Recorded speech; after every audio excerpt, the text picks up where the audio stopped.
sa bagong pag-asa, magkaisa.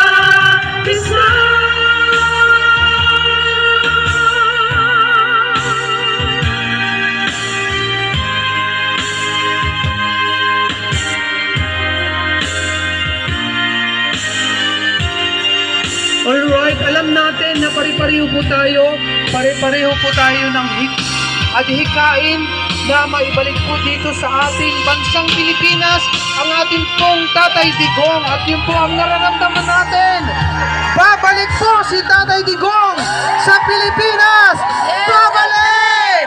Duterte! Duterte! Duterte! Duterte! Ayan, hihintayin namin, Tatay Digong, ang iyong pagbabalik dito sa iyong lupang sinilangan. Hindi namin nahayaan na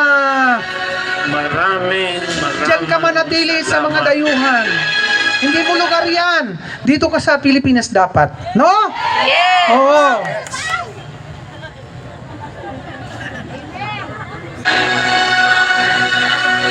Alright. Bawat isa po dito sa amin, Sambayang Pilipino, maraming salamat sa inyo.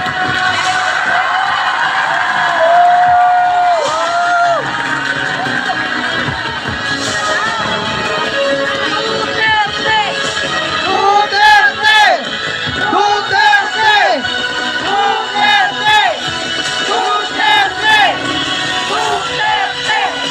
Duterte!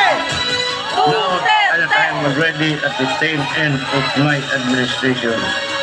I thank everyone who has helped me realize the dreams we have for our country. Galing sa ilalim ng puso ko. Salamat for making me president.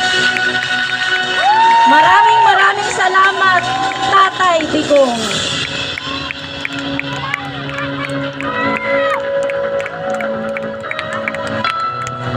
Ayan, bago po sa actual video ni Tatay Digong na nasa Netherlands na po siya ngayon, bawat isa po sa atin dito ay nagpapasalamat ko po kay City Mayor Lucilo Bayron sa pagpayag po niya o pagbibigay ng permiso na magamit po ang Baywalk at pagtugon po, pagpatayo po ng stage na ginagamit po natin ngayon.